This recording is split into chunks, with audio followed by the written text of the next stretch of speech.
Hello, and welcome to another fully live episode of Hacking with Friends.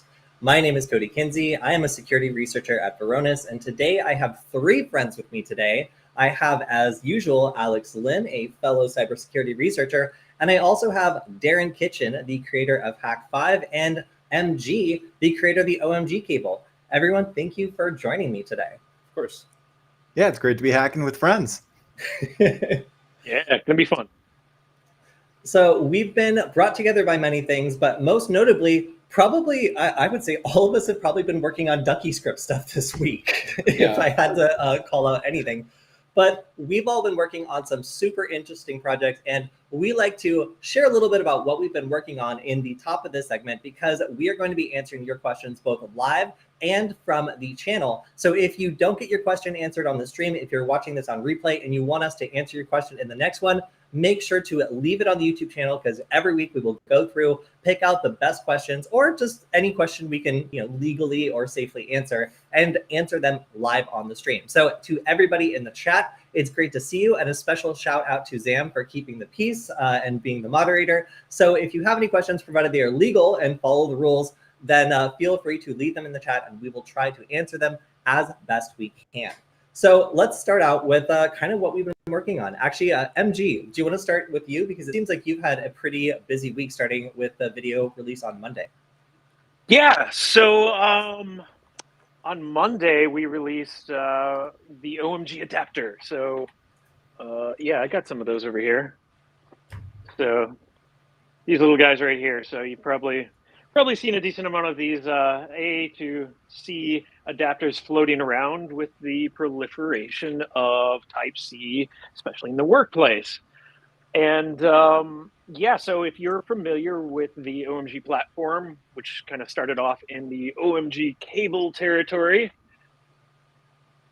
for example, where there is a hardware implant inside of these cables that allow you to wirelessly connect up to them and issue Ducky script payloads completely remotely. There's key logging opportunities. There's lots of interesting, really cool, fun stuff, self-destruct, geofencing, stuff like that. So you take that same implant base and stick it inside of one of these, and you get a very similar result in a different form factor, which kind of goes along the theme of a lot of the O.MG stuff. Because if you can replace something that already exists in the environment, it's significantly more stealth, and that's kind of one of the recurring themes for a lot of the O.MG stuff. Is like let's take something that is already there, it's already expected, and make it do bad stuff by swapping it out.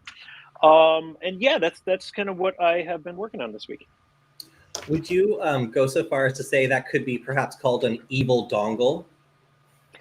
There are so many beautiful dongle jokes that can be made, and I encourage all of them. I don't know, and like in terms of like opportunity, there was also the O.MG plug, which created a different set of opportunity. If you're familiar with the Google search rank on O.MG plug, well, we won the SEO ranking wars on that one. So congratulations! It seems like there was some. Oh yeah, Slink, way to go, dude! went up against the plug, and yeah. Man, so Darren, anything you want to share this week? Oh my gosh! Well, first of all, I just have to say, MG, I absolutely love how you were able to plant this at my house months and months ago. I have no idea. Or maybe this is the one that came with one of my laptops. I don't even know. And sometimes I use one of your cables to charge my AirPods by accident. So I can imagine how that could get quite tricky. In the same way that I remember doing one of our first pen tests with Hack5 classes before the land turtle had come out. And we had included this in the kits for all the students because we're going to be teaching on it. And when I got to the part of the class where I said, okay, break out your land turtle, everybody's like, okay, so what is the land turtle though? And then I point to this and somebody was like, wait, I thought that was just the USB Ethernet adapter you provided for us. And he's like, thanks for including that because I used it in the last session of the class because I didn't bring an Ethernet cable. And I was like, cool. So SSH into your Ethernet cable. Otherwise, fun stuff that I've been working on this weekend is, just a bunch of updates to the payload center. So payloads.hack5.org. There have been so many awesome contributions, a lot of cool creativity coming up, and a lot of awesome new faces. Draflon is now fourth in the leaderboard, and I think really only started contributing this month. And then otherwise, there is a beta release of the Wi-Fi Pineapple Mark 7 firmware for 2.0 that I highly recommend you go and check out. It adds a ton of new features, awesome bug fixes, and other little under the hood stuff that adds to the speed and whatnot. But otherwise, the PineAP engine and the Recon Center has been updated so that you can now just check a single box and collect all the handshakes nearby. It collects in both PCAP format and in hashcat format, so you can just run it right into your password cracker. And it also has like a security overview where you can see all the details about any access point securities, as well as all of the tagged parameters that can get really interesting when you start doing some profiling on networks. So go and check both of those out.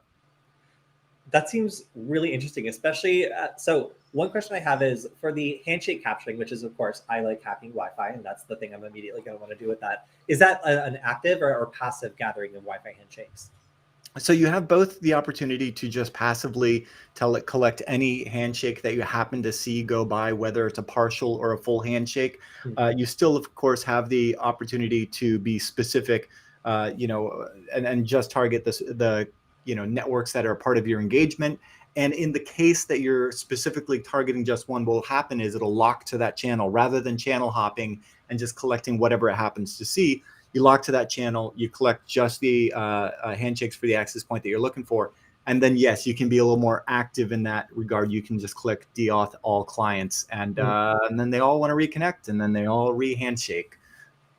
That So sounds both. like a much prettier version of like B-side NG with less cursing in the code, maybe.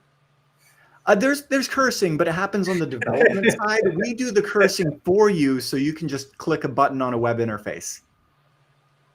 That's super cool. Yeah, because previously, like the best way I would know of doing that is either just sitting there and kind of waiting with like arrow dump open, or using something like B-side NG. A cleaner way of doing this that's just kind of able to lock to a single channel or a single target. Like that sounds like a really easy way of otherwise putting together what would be kind of a clunky command line, command in order to start capturing a specific channel or a specific network. Exactly. And here's the thing. I don't know if a lot of people know this, but even with the Wi-Fi Pineapple Mark 7, if you hit tilde, just like you would in Quake, it'll pull up a terminal. And if you run the PineAP command or the Pineapple command, you can do all of the stuff that you do in the web interface in the command line if you're more comfortable with that. So, either way you want to go. Dang. Well, if you have a Pineapple, then it seems like it's a good time to update it as soon as the firmware is available. When is that coming out? So it's available now in the beta channel, and what we like to do is put the new major versions on the beta channel. So you go into settings, go into advanced, choose that channel, do an over-the-air update, and it'll get the latest and greatest, and then give us feedback. We're very active on our Discord, on the Wi-Fi Pineapple forums.hackfab.org. And let us know. And we've already gotten some really great feedback that has led to the second beta for 2.0. And, it's just making it a more solid release. And I'm really excited to, fingers crossed, this latest one, if we don't find anything, we're going to call it stable. And there you go. Awesome. So one question in the chat was whether or not this was backwards compatible with the Mark 6. No, architecturally, they're very different, and so they wouldn't work on the same chip or even with the same chipsets that they use. I think there's a last beta firmware available for that generation, so that's your best bet there. But similarly, if you're comfortable in the command line, the 6th generation also included all of the kinds of tools that we were talking about, like the Aircrack suite, if you want to just drop into the command line and do it that way as well. Last question from a longtime viewer here was, what language is the Pineapple written in? I would love to bring on the Wi-Fi Pineapple developers to do a deep dive in exactly that, but I can tell you that it is a combination of Go and Angular. So Angular on the front end for the web interface, and then there's a Go server on the back end. And then there's other languages that are used when they're most appropriate. There's also an API that's written in Python. So if you're familiar with that, it makes it really easy to write a module. And, you know, it would really be really fun to do like a Let's Code Live and do some modules. The rest of people are going to be very sad about that. I was wanting to create a Kismet plugin module type thing for the Wi-Fi Pineapple, since I noticed there wasn't like a direct thing that you could monitor like over the interface. You should do it.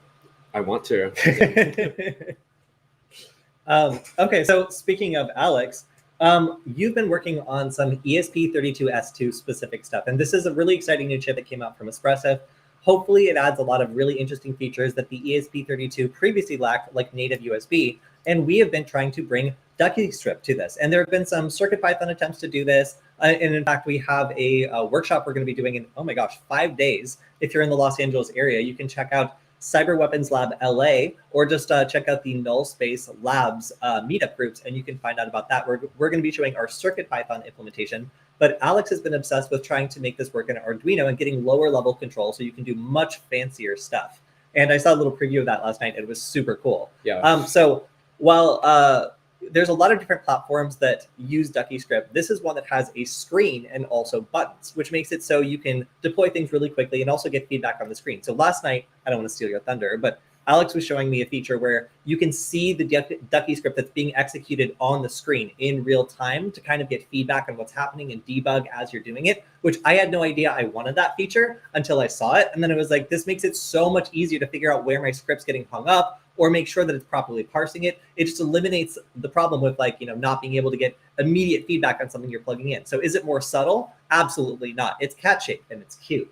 But the interesting thing is being able to deploy a human interface device attack quickly with the web interface as well, and then also be able to use the buttons really fast and get feedback on that. So Alex, what were you working on? Yeah, that's pretty much the sum of it. But it's great to have both something that's, well, I guess it's good for debugging, but it's also great because it's reactive. So in addition to seeing like the queued up commands that are like running on screen, you can also get like a reactive NeoPixel output. So you're able to like monitor the status of your attack and also set up like custom animations that let you gauge like how far along the payload is running. So like if it's exfiltrating files, you can have like a certain color code and cat-shaped combo that lets you know, in addition to also being able to monitor the status of how far along the payload is. So I was working on doing some file IO stuff so I could read files and also be able to parse them and show the commands on screen. I pretty much finished the part of the interface that lets you load like files off of USB, since the ESP32S2 does have native USB. And the next thing I'm going to be starting on soon is implementing a web server. So you'll be able to load DuckyScript payloads via your web browser.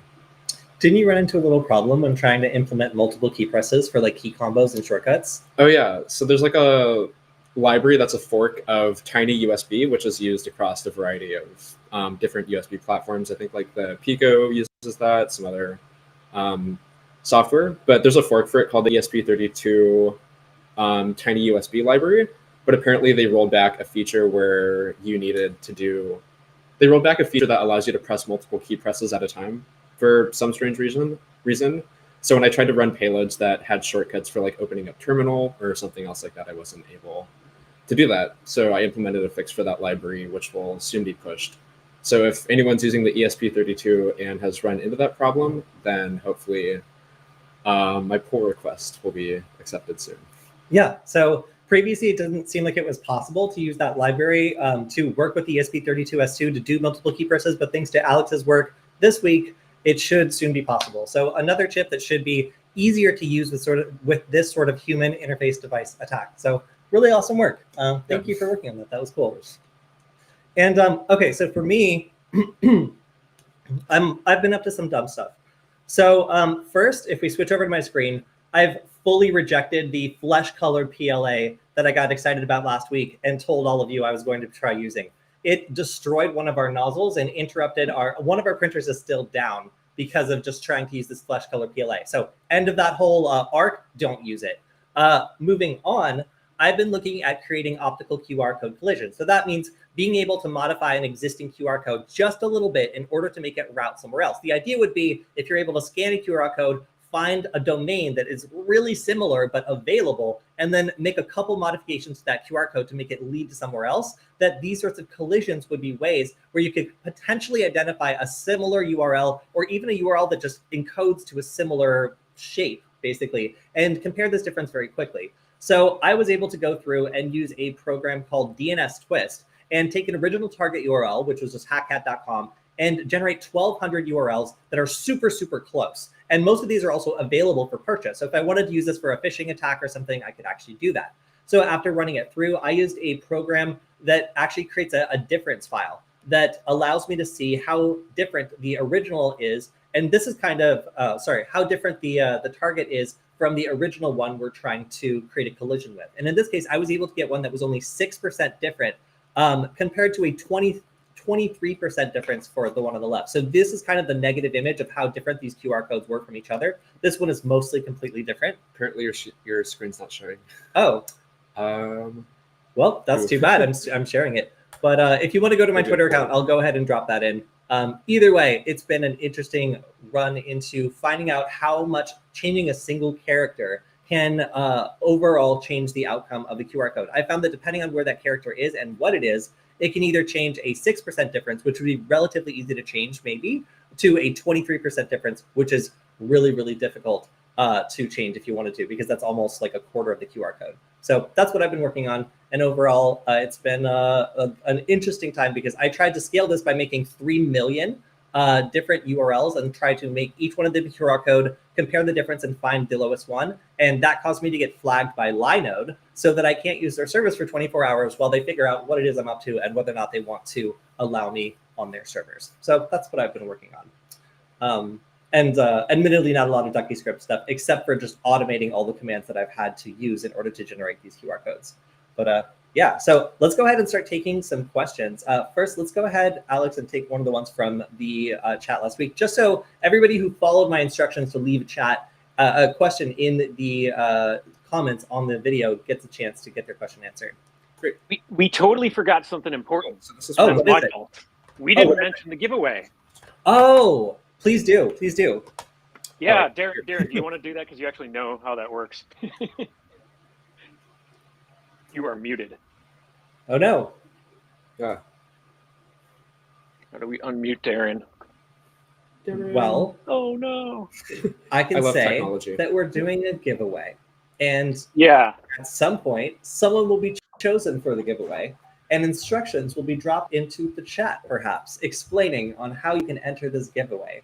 And the winner of this giveaway will win a prize. Oh, Darren's back. Okay. Yeah, I would recommend that you visit hack5.org/giveaway and go ahead and log into the phishing page for the social media clicks to enter to win some of the new awesome O.MG gear, since we're talking about the O.MG adapter, the recent O.MG plug, even threw in a SharkJack cable just for fun. So, during the stream, if you would like to be awarded awesome Hack5 gear, hack5.org/giveaway. Awesome. So, Alex, do you?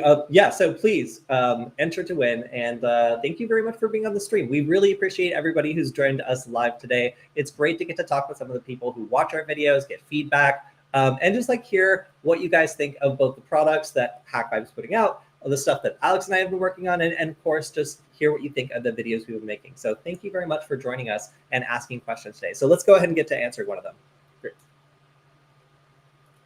Okay, first question. A friend of mine thinks his house has been bugged. What's up? Speak up. Okay. A friend of mine thinks his house has been bugged by a scam artist, as this guy is too knowledgeable on certain subjects spoken about in private. If I scan using Wireshark, parentheses, I'm a noob. Which signal indicators am I looking for, please? Well, MG, did you say you might have something on that? Yeah, well, let me preface this by saying that the bulk of people who start a question off like this probably don't have the problem that they think they have. Yes. So for most people, this probably isn't actually existing. That said, let's say this is a legitimate situation. Wireshark and I believe this is based on a video y'all did, it's going to give you a limited visibility into specific types of surveillance, right? Like whether it's cameras or whatnot. So I mean, Wireshark's going to grab what, like IP-based stuff, right? So now if I'm using, say, an analog camera, like old school stuff that you used to be able to get, if it's still around, or microphones, for instance, that it's going to be completely blind. Wireshark will not see that. So the answer to actually finding all of these things is fairly complex, and it requires probably much more than an hour to run through. But if anybody else wants to hit on that, go for it. Yeah, I would say, so the way that in that video we were able to identify cameras was they were Wi-Fi cameras that were broadcasting in a way that allowed us with Wireshark to identify suspicious vendors. So we were looking at any MAC address that's associated with either a low-cost microcontroller that can be used with a camera like Espressif, or like Sony, or some of these other vendors that might be associated with audio-visual equipment. So we were using that and Wireshark's MAC parsing feature to be able to just look at packets and identify suspicious ones just in the area. So if there was a Wi-Fi camera and it was broadcasting, no matter what network it was connected to, we theoretically would be able to detect it by vendor. Now, if you had access to the internal network and you suspect that it's connected there, then that's a different case, because then you can start looking for DNS requests and other sorts of things that might be suspicious. But assuming that this, maybe you're staying at like an Airbnb or something, and you think that there's something there, you might not have access to the Wi-Fi network that contains the camera, so you might not be able to actually see these requests. Oh my gosh, I almost just spilled my mate, but I didn't. Nice. You might be able to actually, like see the camera, but if again, like you said, if it was Ethernet, you wouldn't have any chance of doing that, even if you did have the Wi-Fi password.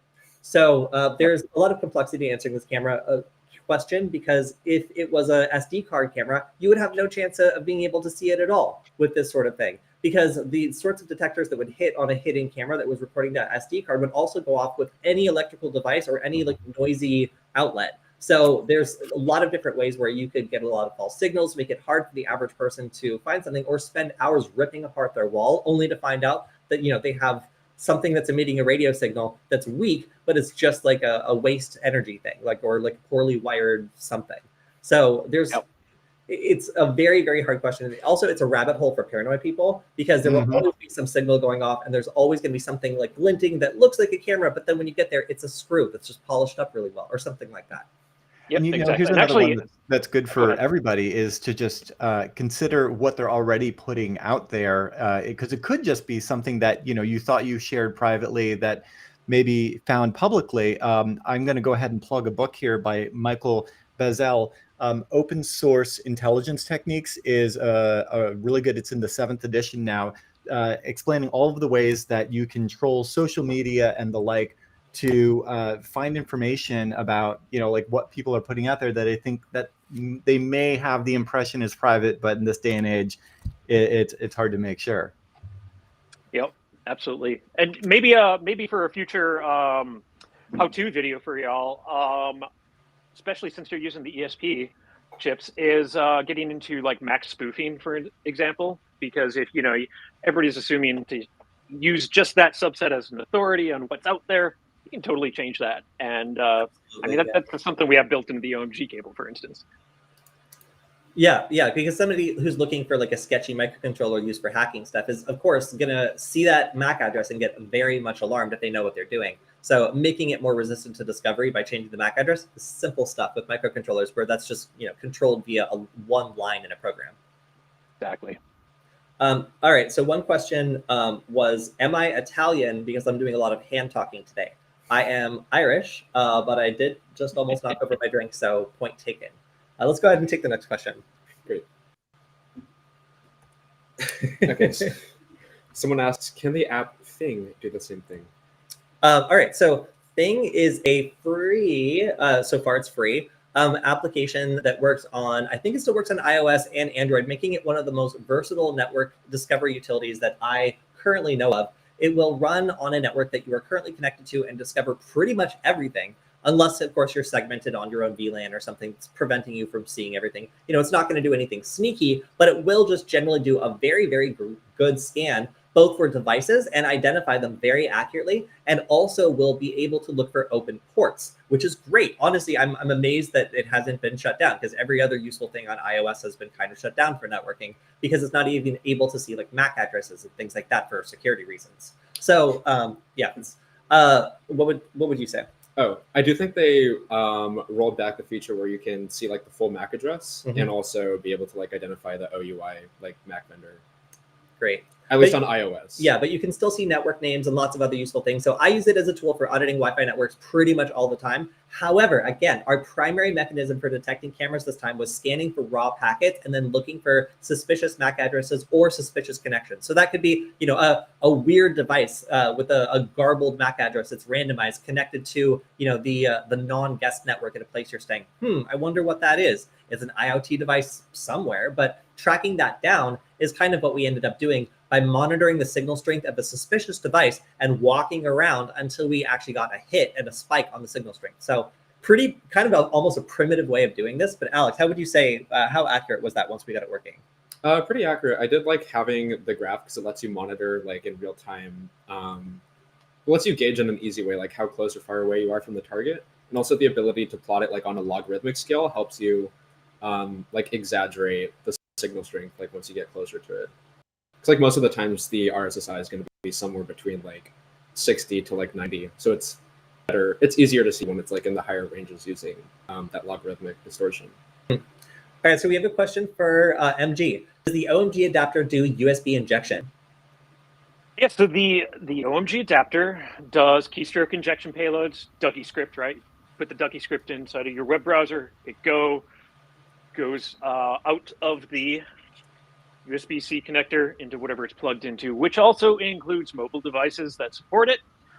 It's also going to do key logging if you got a keyboard plugged in here and a host on this side. It does pretty much basically all the stuff you have come to expect out of like a completely maxed out O.MG cable. This thing brings to the table too. So stuff like geofencing, self-destruct, and it uses, so if you're not familiar with kind of the whole O.MG platform, with whether that's the plug, the O.MG cable, the adapter, they all use kind of a base firmware to do what they're doing, because we are constantly doing updates on that firmware, and it's like I feel like it averages out probably at least like once a week. We're pushing some new bug fixes, some new features, some refinements. Heck, this week, Kalani, who's doing the front end work, we have a private test right now that hasn't been released, but it's going to support almost 200 separate language mappings, keyboard language mappings for both Ducky script encoding and decoding when you're dealing with the key logs. And that will be rolled out across all of the O.MG products as a result. So yeah, there's a lot going on there. And hey, MG, do you mind if I chime in? I'm actually really curious on a couple of fronts. I mean, first of all, I really want to know how you got this on my desk 6 months ago. But regardless, if I just go ahead and plug that into my target between, you know, sure, if I plug it between their keyboard and their computer, now I have a keylogger. That's awesome. What if I plug it between like some other peripheral? Does it allow USB pass through? And how does that work? That sounds like quite the challenge.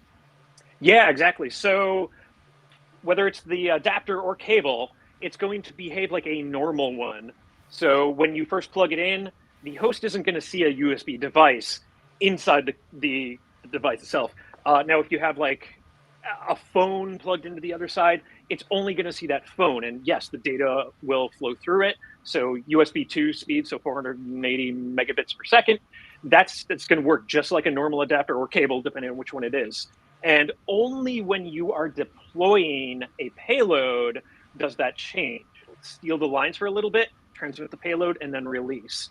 The keylogger itself is fully passive. So instead of doing a proxy where it's listening to the keyboard and then handing the keyboard off, it's just listening to the lines on top while everything flows through. So like you can't even detect it with timing analysis if you were to do something really advanced like that.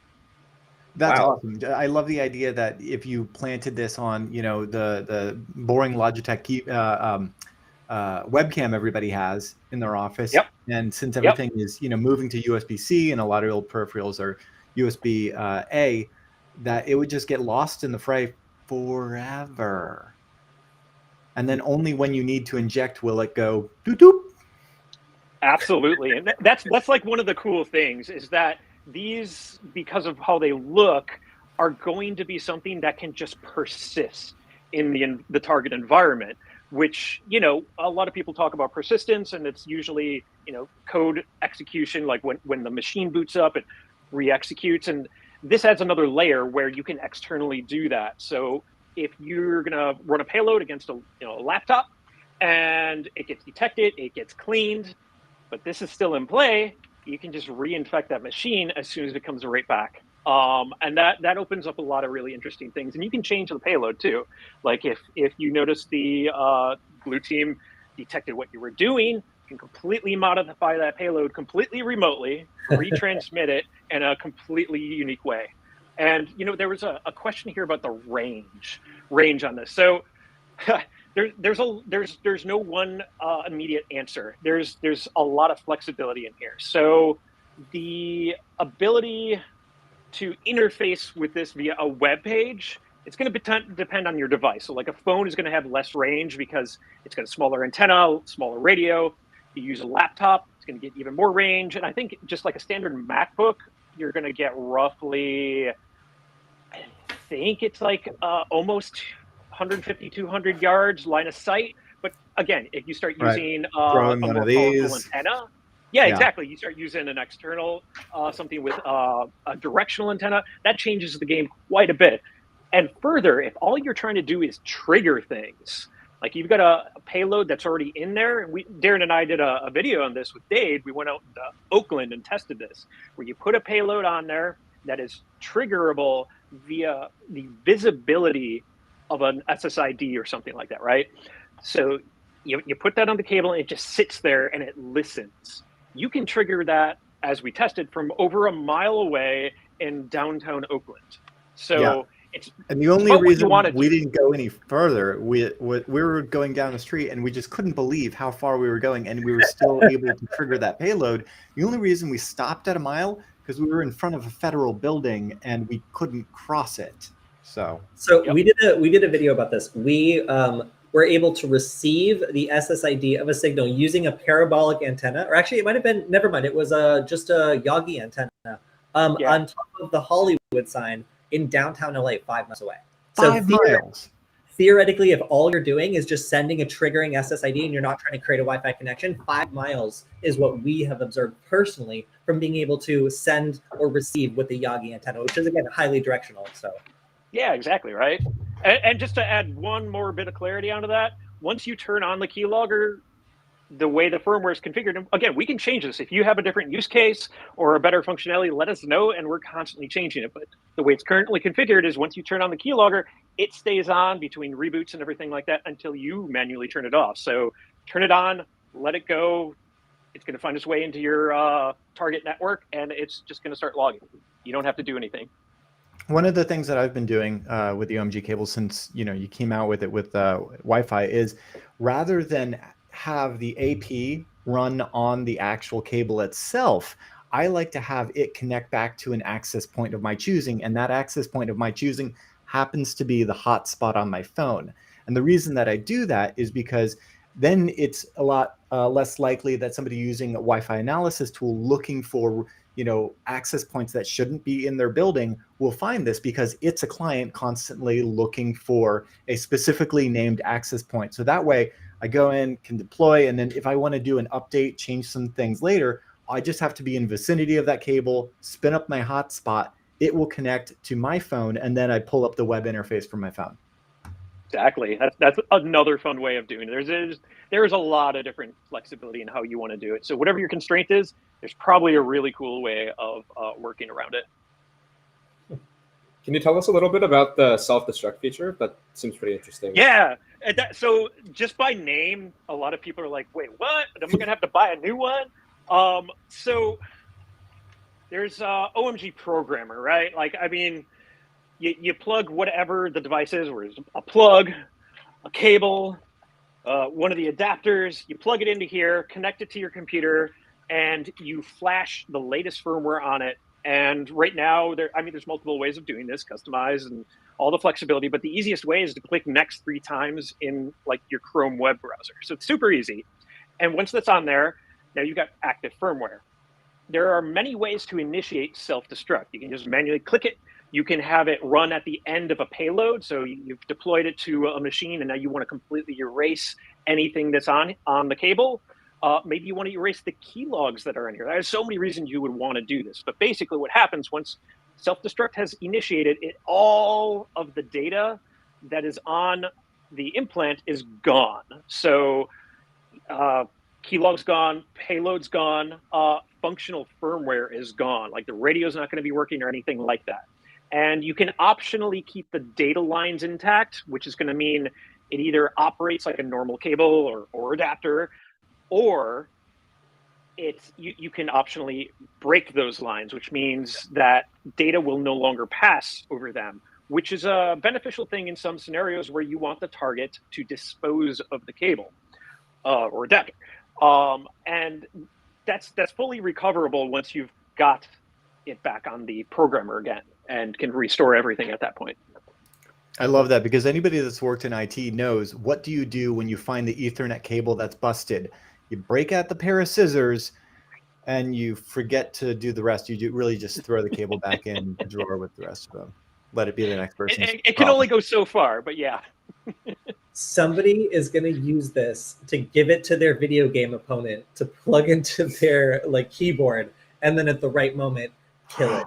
And I think, my God, could you imagine that at like a competitive LAN party event or something? And you're just like, quick, deploy the crouch, the crouch, look down at the ground, shoot, the self-cratering. and they're like, oh, weird, the cable went bad in the middle of your match? That's so strange. What a coincidence. How could I have done that? Wonderful. Love it. As for the person asking about using encryption and destroying, these are all ways that can be done, but this is like a forensic erase. Like there is nothing recoverable with or without a key there. It's just, we want it to be completely gone. There's many other reasons for that. Like we don't want any functional code on there for maybe in transit type situations where you can't trust the cable, or maybe you're operating with the same piece of hardware between multiple customers. You do not want data leaking from one customer to the other by accident. So this self-destruct mechanism is just a complete format and re-erase, and it takes like a split second. So there's really no reason to throw the more clunky mechanisms at it. And as opposed to some of the early prototypes, I'm just, as the one, whose warehouse is fulfilling these, I'm really glad that we did away with the whole thermite idea. Although it did make for a great self-destruct. Oh, that was our first video, right? That was the first episode that you were on Hack 5, and go and check it out. Like, just Google Mr. Self-Destruct Hack 5. You'll love it. Wait, so is this to destruct the cable or the entire organization's building that it's been deployed in? So for the record, the self-destruct feature that is implemented in O.MG cable is purely a data erase mechanism. The Mr. Self-Destruct proof of concept prototype that was that 2017 when I was on Hack 5? Roughly. It was kind of a makeshift ducky that physically exploded after the payload was done. Not for sale. Okay, so we have one question in the chat from someone who's considering playing with fire. Any opinions on participating in the anonymous action against Russia? Is there potential for legal trouble? Well, okay, so we've been reporting for a long time on how the United States has been accusing Russia of letting hackers in their country go after U.S. commercial companies and doing pretty much nothing to stop them. Imagine if you did a very sloppy job of your attack against Russia, and then they accuse the United States of the same thing. Well, you would probably not get a lot of sympathy from the State Department or whoever then had to deal with this, because you would be making them look like hypocrites and putting the United States in a very difficult position. So yes, there is absolutely problems with joining that action, just because it is still, as far as I know, crime is still illegal. So you may run into problems doing crime no matter what the state of affairs are. because these can be perceived as acts of war if they are not, if something's not done about them with some sort of legal process. And that's been kind of the argument between the United States and Russia for quite some time. So yes, by joining the fray and maybe not knowing exactly what you're doing, you could be exposed to personal repercussions from Russians who are not kind on the internet, I'm told. And also you could potentially be in legal trouble. So if those sound like a bad time to you, then please, you should probably sit this one out and let the people who are maybe a little more confident with it take this one up. So yes, I would not do that, Julian Squirrel. All right, you want to take another question? Sure. This was just a comment, but they said more skits, please. Yes, we could do more skits. Okay, yeah. That last video did go over really well. Yeah, that was a lot of fun. That was the finding hidden Wireshark cameras. So that was actually it's doing even better than our last one, which was how companies defeat ransomware hackers, I think. So it's great to see that was heading a little bit better. Someone also says, it's so cool to see the guy from Nullbyte on Hack5 now. There's even rare footage of him blinking in this video. What? Oh, yes. Okay, so of all the millions of views that I got on my Nullbyte videos, it's very funny to me that the one meme that emerges still that I don't blink when I'm like nervous and focusing on doing a scene properly, especially when it's highly technical. So yes, there is super rare footage of me blinking now available on Hack5. So if that's what you're looking for, that is the one place you can get it. You're looking for those ultra rare videos of me actually taking time to blink. So thank you for always watching out for that. All right, Alice, anything else? Sure, the link you went up. I want the 10-hour loop of you blinking. Would it be nice to include the settings you used to do this, talking about the Wireshark demo that we did in our last video? Yeah, you want to explain? For people getting into this stuff, this is practically unusable, except to know that it's possible since the video is already done. Maybe a link in the description. Yeah, it'd be great to give full coverage over that. There's just like a lot of nuances to using Wireshark that we admittedly sort of gleamed over. But if you guys want to see coverage on how to use like the IO graph or even Wireshark for basic packet monitoring, we could absolutely do a tutorial or something of the like on it. All right, I've got one from the chat that's kind of for all of us. Can we do more hacker reactions? So these are videos where we'll go through and watch everything from like battle royale to like hacker videos that like kind of you might have heard of, like, you know, Mr. Robot, and talk about whether or not these scenes are accurate, how what kind of like angle they're showing, or whether or not it would be possible, and if so, how it is possible. Sounds like fun, except this. We got more content strikes just trying to put this out. Because we would have like 4 or 5, you know, clips from videos that admittedly were already out there. We would source these fair use clips that were already posted on YouTube, and they would give us content strikes for every single one. And sometimes we wouldn't be able to post on our channel because of it. So as a risk-averse channel, when it comes to copyright strikes, just based on the nature of what we do, this is actually a super challenging format for us to pull off. Because on Security Forward, you know, we only have like we have over 30,000 subscribers, and we were not able to post for like a week because we tried this out. And just were met with like takedown request after takedown request. And some of these companies are also automated. So they go through a third party that will aggressively take down everything. And then you have to appeal it. And they're like, oh, we get such great success rate. It's because most people are too busy to file these appeals and go through the process. So, you know, it's actually quite challenging to do these videos. But if you guys want to, we can give it a shot. It just, it's a lot harder than you think because of the way that YouTube does copyright. So I was very surprised by that, and was not prepared for how difficult it would actually be to publish these. All right, Kody. Clearly, you got to combine that with your skits and reenact the content. So we have to reenact each like side by side. Well, one, my idea was I don't know if you've played with VLC, but they have an awesome command line flag called --kaka, which will ASCII artify the video signal, so you can actually take, you know, an MP4 and then play it back as ASCII art. And I don't know how well tuned these copyright infringement bots are, but I can't imagine that they're looking for a bunch of dollar signs going across the screen, and then we just redub it. Yep. Except we do. That's a good idea. I like that too. That sounds dramatic. I love that. I really enjoy that. And we could have it like playing like really tiny in the corner, like so people can reference where it comes from. I love that idea. Yeah, so we can feed 2 birds with 1 scone. How about that? No? Okay, well, moving on. Let's pick another question. Hey, someone asks if War Games is an accurate movie. No, but it's pretty kick-ass. That's true. That is true. I'm sorry. We've now got 3 separate questions about the clock behind you, MG. Damn. No, it's just like some random clock I've had for like 20 years. It's a lacrosse technology radio controlled clock. What is it? What is the percentage? But I think it's talking about. I don't know if he sees the overlay. Yeah. Oh. It's like a battery percentage and then a time. Oh. Yeah. I have no idea what that is. What is that? Okay, ask so your handlers. Stream has been hacked. Okay. So apparently someone has been waiting for years to ask this question to you, Darren. Are you ready for it? Hit me. All right. Quick question. Hack 5 was hack 0.5 when I started watching. Why did you change it? Been wanting to ask for years. Well, you're right. It was hack 0.5 in the first year, and we all got tired of saying that. We realized at some point that there was no point in hack 5, and in fact was pointless. There you go. Hey, Darren, I wish you told me this before I chose the O.MG naming. I think I told you.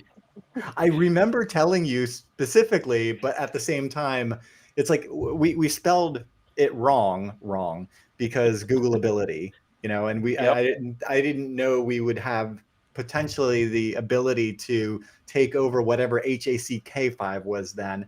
And also, I'm so glad we didn't, because it would not look right. The point lives on as kind of like a bullet point kind of thing now in the logo. So it's still there. There's an homage to it. So yeah, and also to the person that asked about the hack 5 sketches, they are all still out there. So and Geeky Bar must be my favorite. Just in case you want to Google an old hack 5 sketch. Well, all right, so we have one question in the chat that was, hello, still looking on null bytes, but I'm struggling on exploit development. Any suggestions where to go? So when I teach people about exploit development, DuckyScript is still my go-to because it allows you to sit behind a computer and develop an exploit that is just the way that you would use a computer kind of living off the land. Now, if you're talking about like a 0-day vulnerability, you should go to school, I guess, or just focus in on something that specifically has you reversing or learning the way that things work on a low level. But that's more computer science than I'm perceiving that you mean with this question. Alex, you've done some things where a 0-day vulnerability will come out, a proof of concept comes out, and then you develop a DuckyScript within a pretty short amount of time. Would you recommend it for this sort of thing? More or less, yeah. I like to follow along with exploits that are already out there, find ways to like tune it for my own use cases, and then sort of revamp it into like a DuckyScript payload or something like that. Like with the PwnKit exploit, which was a takeover of using pkexec in order to gain root privileges on a Linux machine. I used an existing exploit that was already written, found a way to put that all inside of a DuckyScript file and then deliver that to a computer, and then subsequently use that to exploit it, change the root password, and then do a whole bunch of other nasty stuff. But yeah, I would recommend that. Any of you guys have thoughts on exploit development? I mean, I agree that DuckyScript is a great place to start if you're, just getting started, learning the ins and outs of systems administration.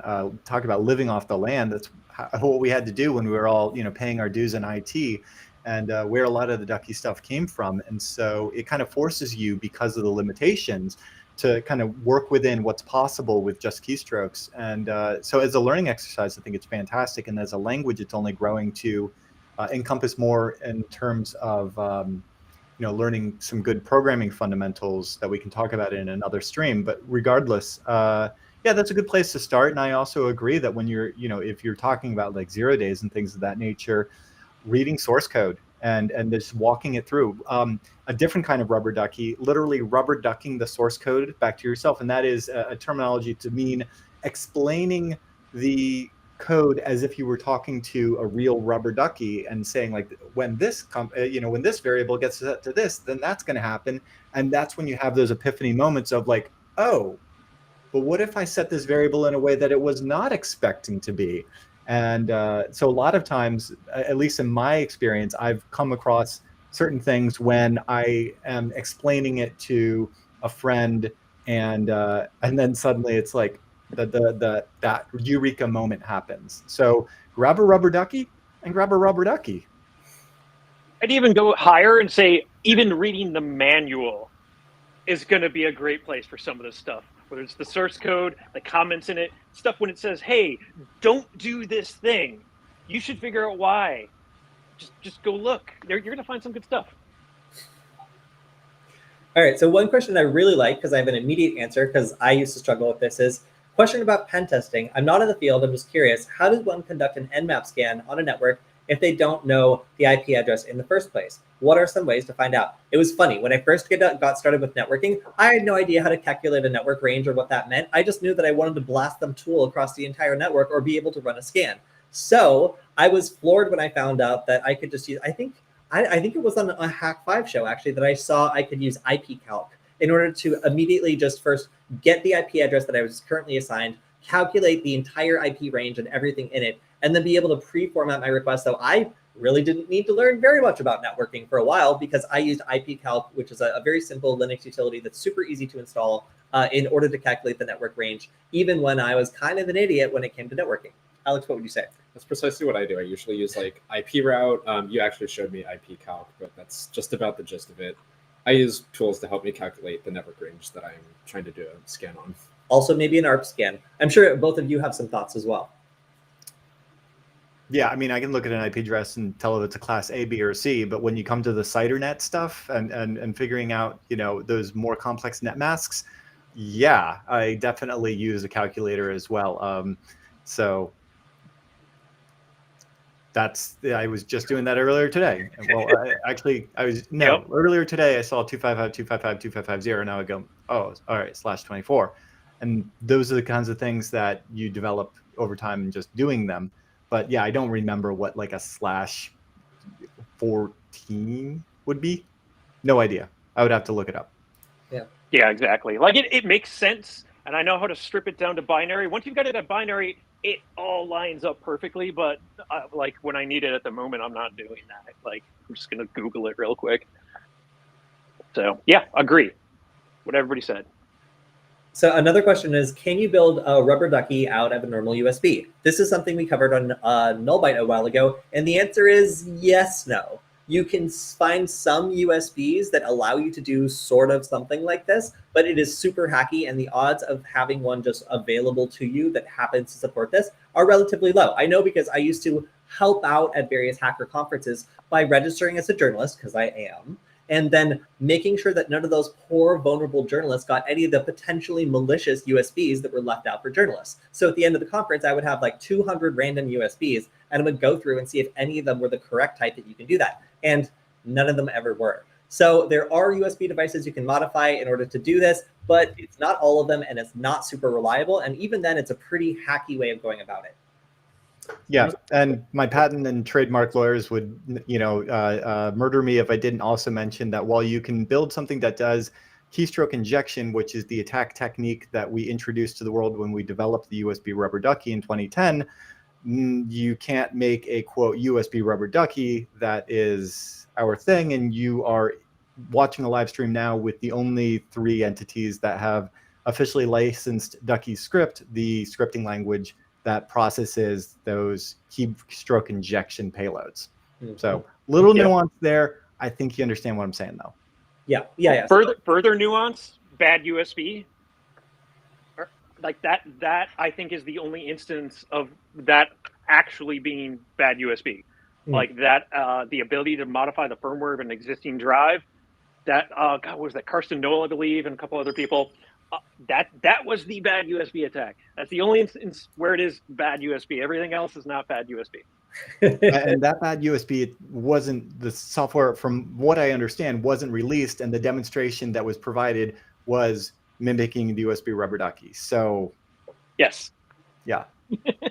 Yeah. So again, very, very maybe technically possible, but not a good experience. And finding one that does support this is absolutely difficult. So it is substantially easier to just get a USB rubber ducky than it is to happen to find one that would support this very kind of like hacky way of getting a worse version of the same thing.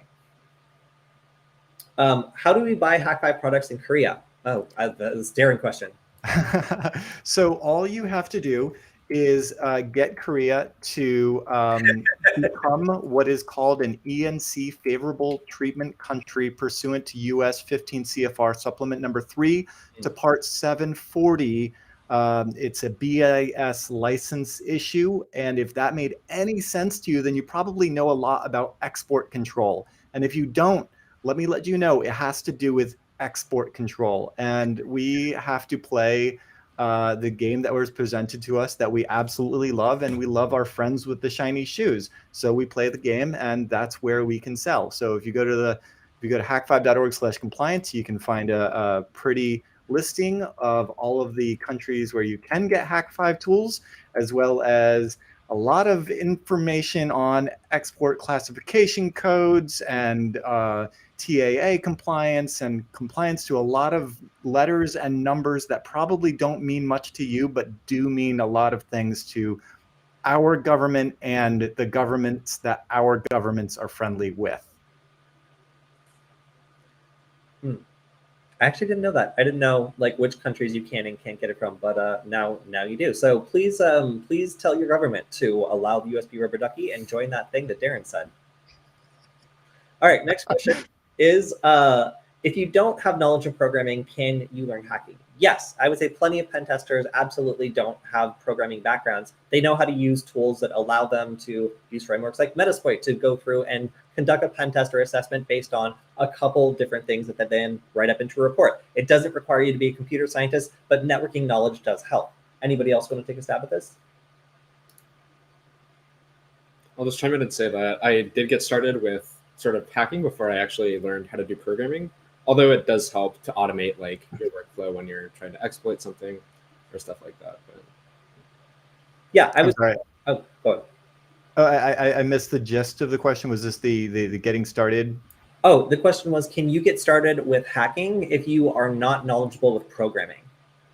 Oh, yeah, absolutely. But programming definitely helps. I got started in a lot of hacking and hacking related stuff from systems administration, and I got into there from LAN partying, which I would hope is still a thing, and it is not. It needs to have a renaissance.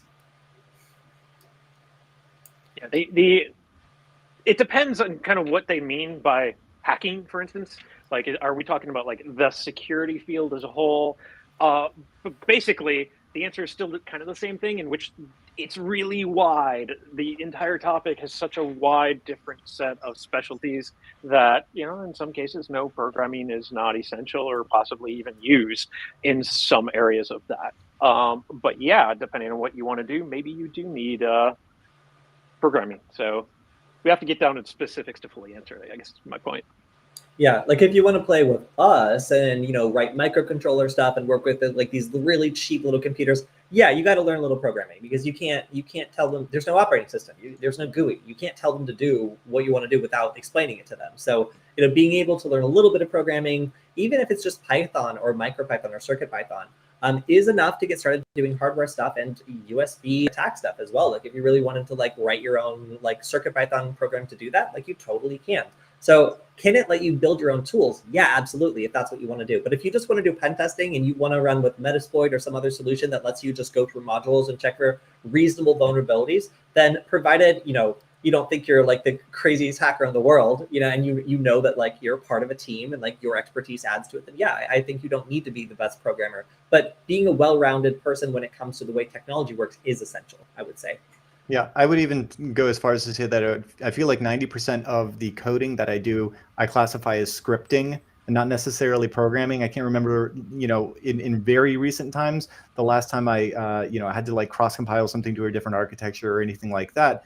It's mainly just, you know, interpreted languages. And so having a couple of those under your belt, or even just being able to, you know, yeet a ducky script off of payloads.hack5.org, read through it and say, oh, okay, this is where it's pulling this, you know, thing, or injecting that variable, and being able to change those things and just not expect to copy and paste and get the job done is just a good skill to have under your belt regardless. Absolutely. Absolutely. All right. So here's a question I really like. Hey guys, Thursday I have an interview as a junior cybersecurity analyst. I have no education, but I have a good background in security. I'm a little anxious. Any tips for the interview? Thank you.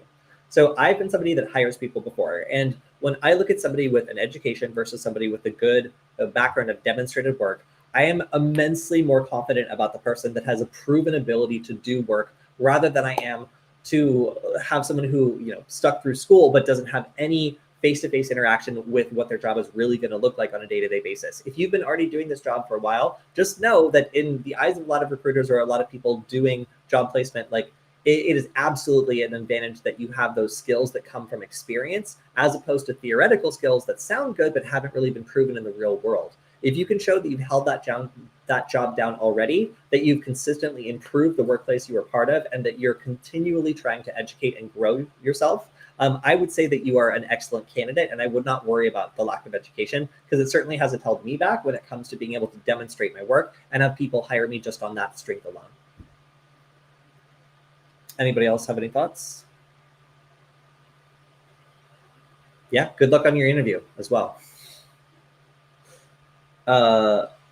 Is this the first Live Hack 5? No, this is not the first Live Hack 5, but it's the first Live Hack 5 where we've had everyone together, right? So last time we only had Darren on, so this is the first one where we've tried out having 4 people on at the same time. And it's not as crazy as I thought, actually. No, you want to guess when the first Live Hack 5 was?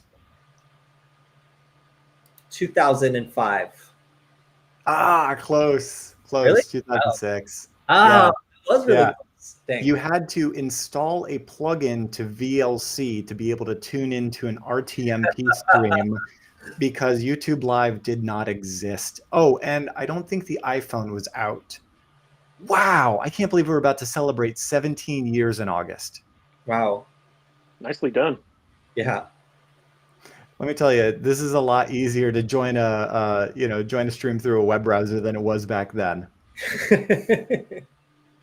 So one question in the chat that I like also is Python the preferred scripting language? And somebody else just replied, Bash and Python are like air. And I would say for somebody who doesn't want to take a deep dive into computer science, Bash and Python are like air. Darren, I feel like you might have some thoughts on that.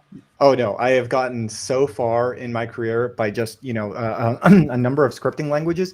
Hell, even PowerShell right now. I am absolutely floored by how good PowerShell is. That I sometimes get like when I hate having to switch gears between Bash and PowerShell, but every time I do, I feel bad saying this. I come back to Bash sometimes, and I miss all of the object-oriented stuff. And yeah, you can go really far with a couple of scripting languages. Try to find something that is vendor agnostic, and then deep dive into kind of the more vendory ones as it applies to where you're going to be working. And I say that as now we have Bash on Windows and PowerShell on Linux. So I don't know, cats and dogs are getting married. Do whatever. Yeah. Honestly, do whatever is probably the best advice. Do something is ultimately what I would say.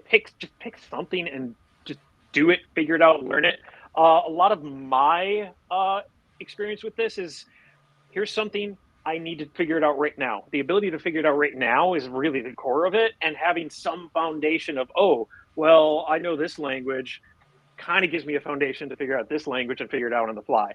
I don't know, it comes out of like, oh, here's a tool I need to use. It's written in this. Better figure that out to modify it. Or it's just constantly changing depending on the day for me. So that's what I say. So there's a question about the O.MG cable. One of them is there regular USB-A to USB-C cable, meaning you plug in the USB-A side into a wall charger and the USB-C side into my Android? I mistakenly ordered the USB-C to USB-A. All right, so here's a quick rundown on how O.MG cables work. But like, here's 2 of them, right? You got an A to something, you got a C to something, and the implants are going to be either in the A or the C side. It's going to be indicated on the page. Just got to read that part, and that's going to be the side it attacks out. So, well, yeah, I guess you could plug this into a charger. It's 5 volts. You're not going to be able to attack the charger. So most people don't really do that. These are typically going to be plugged into desktops, laptops, and in some conditions for the cables that support it, or adapters now, there's Type C that will work against mobile devices like phones, iPads, tablets, things like that. So hopefully that answers it. But it's yeah. So another question is, what is our favorite combination of a Hack5 product? So MG, the new plug, does that do keylogging? So the plug does not, because there's no like pass through. All right. But it's an option on the cables and the adapters. Okay. So my favorite combination Alex has done is using a keylogger in general to find out the payload on a Ducky script by plugging it into a wall outlet. And then Nice. just plugging in the Ducky script and then recording it through the keylogger, which is, I suppose you could do with something like that as well. Yeah, that could totally work. Yeah, it's funny you say that no one would want to attack a wall outlet charger, but I have done it. Now, you would have to have a pretty unique charge source to get the whole negotiation to happen for keystrokes and all that stuff. But yeah, there was a few instances where wall chargers, battery packs, stuff like that were useful. So, for instance, one thing people will commonly do is they just want to power up the cable so they can configure a payload real quick and then take it back out. So that's like where a battery pack is kind of handy in those situations. All right, I hope that also answers the subsequent question. Was still can't get any answers. Well, now we've answered your question, I think, at length. Hopefully, cable. And also thank you, for buying one. We all appreciate you supporting us by picking up Hack5 products. It's really exciting to develop these and very nerve-wracking now that everything's crazy with the chip shortage and everything. So we appreciate your continued support, and it's really great to have you guys giving us feedback on all this stuff because you are the ones we're designing these products for. So it's great to hear what you think of them. Oh, okay. So we have another question. What is the 3D printer printing? So I am really into QR codes right now, and currently the 3D printer is printing a really long string encoded into a massive QR code stencil. So this was extremely complicated to generate. It took me like 3 hours last night to figure out how to make a 3D printable QR code that like doesn't have any islands where things will just fall out. So hours later, in 14 hours, I guess, I will have a stencil for a very, very, very complicated QR code, which I hope after spring will still be scannable. But yeah, the other one is, of course, as always, printing nugget cases. This is we live in a nugget factory. That's why you can hear the printers whirring all the time. We are about to hopefully be releasing a version of the nugget that is going to be featuring Alex's new Arduino-based rubber nugget software, which allows for finer control and also a web interface. So we are making literally hundreds of cases for them. And some of those cases are color changing purple cases where the heat of your fingers and also the heat of just the nugget running will cause it to change colors, which is kind of cool. And we also have goth nuggets, which are in black cases, and it's ESUN PLA plus plastic, which is super tough and hard. So it's probably your best bet for protecting your nugget, which everyone should. Yeah, and that's it. All right, got another question? I was lost in thinking about the nuggets. Michael says to notify you that it's giveaway time. Oh, it's giveaway time, Darren. It's giveaway time. Do you wanna do that?